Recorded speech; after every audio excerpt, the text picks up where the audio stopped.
नमस्कार साथियों, महाभारत के चौथे अध्याय में आपका स्वागत है। वेदव्यास, धृतराष्ट्र, पांडु और विदुर का जन्म। हस्तिनापुर अब एक बड़े संकट के सामने खड़ा था। राजा विचित्रवीर्य की मृत्यु हो चुकी थी और उनके पीछे कोई संतान नहीं थी।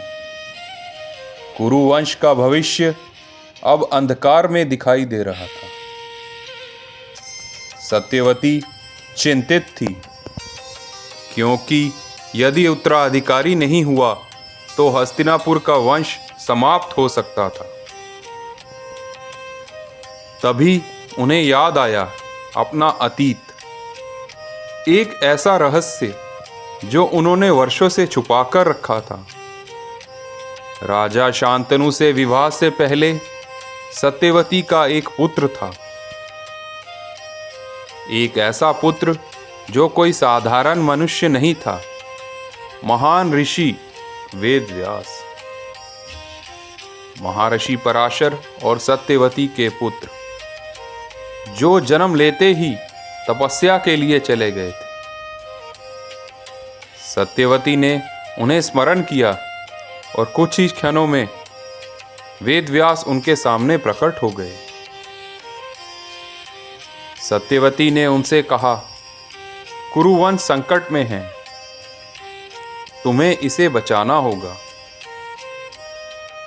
उस समय एक प्राचीन परंपरा थी जिसे नियोग कहा जाता था। उसके अनुसार वंश को आगे बढ़ाने के लिए विशेष परिस्थितियों में ऋषि संतान उत्पन्न कर सकते थे। सत्यवती ने अपनी पुत्र वधुओं अंबिका और अंबालिका को बुलाया। सबसे पहले अंबिका वेदव्यास के पास गई, लेकिन वेदव्यास का रूप बहुत कठोर था। लंबी जटाएं, तेजस्वी आंखें और तपस्या से भरा हुआ व्यक्तित्व।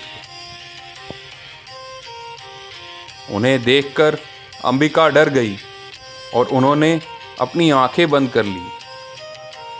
समय आया और उन्होंने एक पुत्र को जन्म दिया। उसका नाम रखा गया धृतराष्ट्र। लेकिन क्योंकि उसकी माता ने अपनी आंखें बंद कर ली थी, धृतराष्ट्र जन्म से ही अंधे थे।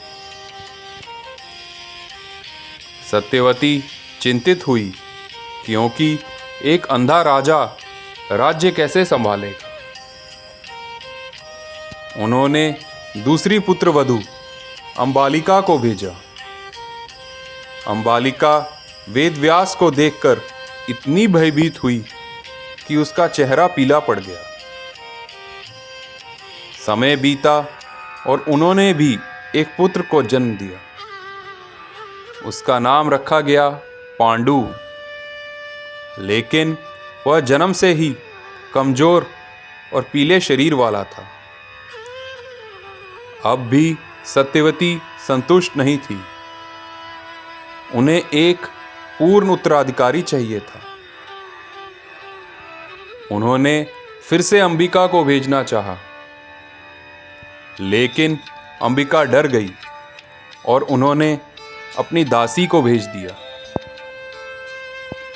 दासी विनम्र थी, निर्भय थी और उसने वेदव्यास का सम्मान किया। समय आने पर उसने एक पुत्र को जन्म दिया। उसका नाम रखा गया विदुर।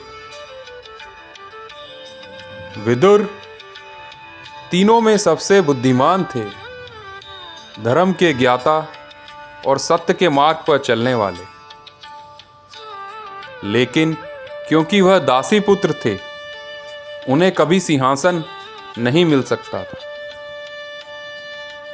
अब हस्तिनापुर के पास 3 राजकुमार थे, धृतराष्ट्र जो अंधे थे, पांडु जो दुर्बल थे और विदुर जो योग्य होकर भी राजा नहीं बन सकते थे। लेकिन इन तीनों में से कौन बनेगा हस्तिनापुर का राजा? और क्या यही निर्णय महाभारत के युद्ध की असली नींव बनेगा? अगले अध्याय में हम जानेंगे धृतराष्ट्र, पांडु और विदुर के युवा अवस्था और राजगद्दी की कहानी। धन्यवाद।